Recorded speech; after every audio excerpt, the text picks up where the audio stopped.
The cabin was my sanctuary, a cedar-walled retreat I'd built with my own hands in the Blue Ridge Mountains.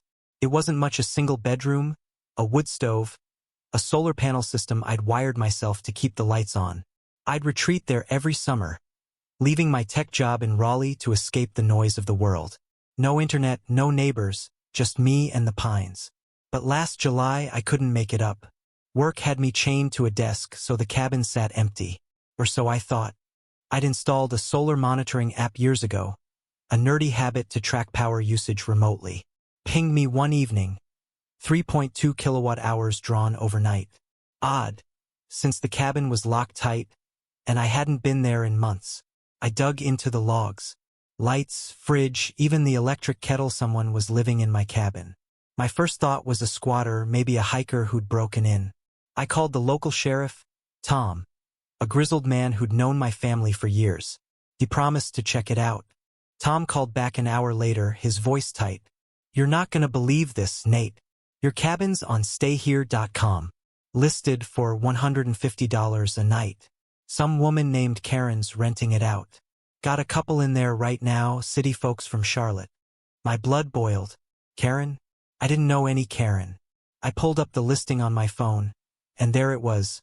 My cabin, photographed poorly but unmistakably mine, down to the crooked porch railing I'd meant to fix. The listing bragged about rustic charm and off-grid serenity. Reviews called it cozy but quirky. Quirky? That was my life's work being peddled by a stranger. I drove up the next morning, 4 hours of white-knuckled rage. When I arrived, Tom was already there, parked beside a shiny SUV that didn't belong. A couple young, tanned, clearly confused stood on the porch, clutching duffel bags. And then there was Karen. She was mid-30s, with a fake tan and a designer backpack, arguing with Tom like she owned the place. "This is a misunderstanding," she insisted, her voice sharp. "I have a lease agreement." "Lease?"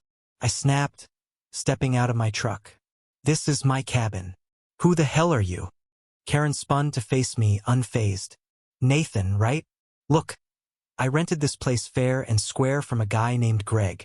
Paid him $2,000 for the summer. I'm just maximizing my investment." Greg. My stomach twisted. Greg was my cousin, a drifter who'd crashed at the cabin once, years ago. I'd never given him permission to rent it out. He'd been dodging my calls for months, probably because he was pocketing cash from this scam. I showed Tom the deed to the cabin, my name clear as day. The couple, now mortified, explained they'd paid Karen $450 for a 3-night stay. They thought it was legit. Karen doubled down, waving a crumpled piece of paper she claimed was her contract with Greg. "I'm the victim here," she shouted. "I paid good money. You can't just kick me out." Her audacity was unreal. She turned my home into her side hustle, and now she was playing the martyr. Tom, caught in the middle, looked like he wanted to retire on the spot. Then came the twist. As we argued, a pickup truck rumbled up the dirt road. Out stepped Greg, unshaven and reeking of cheap whiskey. "Nate, man, I can explain," he mumbled, avoiding my eyes. He'd been hiding out in a nearby motel, living off Karen's payments. He'd forged a fake lease, knowing I was too busy to check on the cabin. Karen's jaw dropped. She hadn't known Greg was a liar either. For a moment, I almost felt sorry for her. Almost. The confrontation exploded. Karen screamed at Greg for scamming her.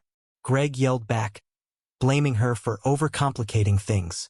I just stood there, fists clenched, watching my cousin betray me and this stranger exploit my home.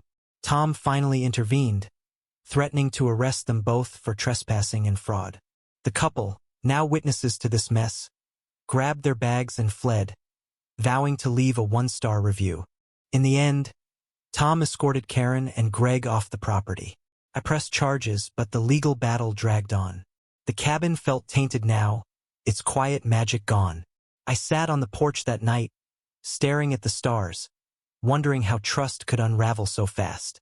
Greg's betrayal cut deeper than Karen's scheme. Family was supposed to mean something, and Karen?